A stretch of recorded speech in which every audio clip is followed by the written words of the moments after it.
ದೀಪಾವಳಿ ಹಬ್ಬದ ಅಂಗವಾಗಿ ಬ್ರಹ್ಮಾವರದಲ್ಲಿ ಪಟಾಕಿ ಮಾರಾಟ ಮಾಡುವವರಿಗೆ ಇಲ್ಲಿನ ಗಾಂಧಿ ಮೈದಾನದ ಕ್ರೀಡಾಂಗಣದಲ್ಲಿ ಒಂದೇ ಕಡೆ 7 ಅಂಗಡಿಗಳಿಗೆ ಪರವಾನಗಿ ನೀಡಲಾಗಿದ್ದು, ಗ್ರಾಹಕರಿಗೆ ಒಂದೇ ಕಡೆ ವಿಶಾಲ ಜಾಗದಲ್ಲಿ ಯಾವುದೇ ಅಪಾಯ ಇಲ್ಲದೆ ಪಟಾಕಿ ಖರೀದಿಗೆ ಅವಕಾಶ ನೀಡಲಾಗಿದೆ.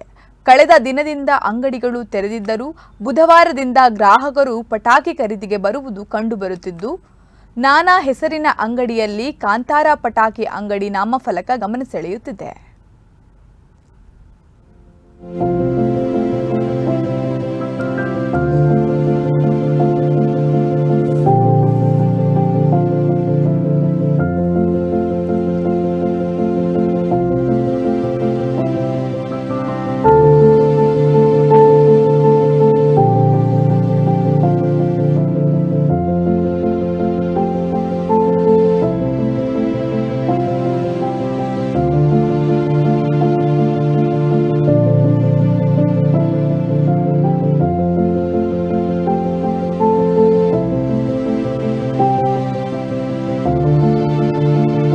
ಬ್ರಹ್ಮಾವರದಲ್ಲಿ ಸಾಧಾರಣ ಒಂದು 7-8 ವರ್ಷದಿಂದ ಪಟಾಕಿ ಅಂಗಡಿ ಮಾಡ್ತಿದ್ದೆ. ಅದು ನಾವು ಜಿಲ್ಲಾಧಿಕಾರಿ ಅವ್ರದ್ದು ಪರ್ಮಿಷನ್ ಮತ್ತು ಇಲ್ಲಿ ತಹಶೀಲ್ದಾರ್ದು, ಪೊಲೀಸ್ ಇಲಾಖೆ ಅವ್ರದ್ದು, ಆಮೇಲೆ ಫೈರ್ ಸರ್ವಿಸ್ ಅವ್ರದ್ದು ಎಲ್ಲ ಇವ್ರಿಗೆಲ್ಲ ಒಂದು 7-8 NOC ಆಗಬೇಕು. ಎಲ್ಲರದ್ದು ಪರ್ಮಿಷನ್ ತಗೊಂಡು ಮಾಡ್ತಾ ಇದ್ದೇವೆ.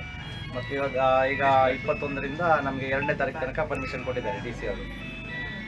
ಮತ್ತು ನಾವೆಲ್ಲ ಹಸಿರು ಪಟಾಕಿಯನ್ನೇ ಸೇಲ್ ಮಾಡ್ತಿದ್ವಿ. ಈಗ 2 ವರ್ಷದಿಂದ ಎಲ್ರಿಗೂ ಗಾಂಧಿ ಮೈದಾನದಲ್ಲಿ ಅಂಗಡಿ ಕೊಡ್ತಿದ್ದಾರೆ. ಮೊದಲು ಬಸ್ ಸ್ಟ್ಯಾಂಡಲ್ಲಿ ಇಲ್ಲೆಲ್ಲ ಕೊಡ್ತಿದ್ರು.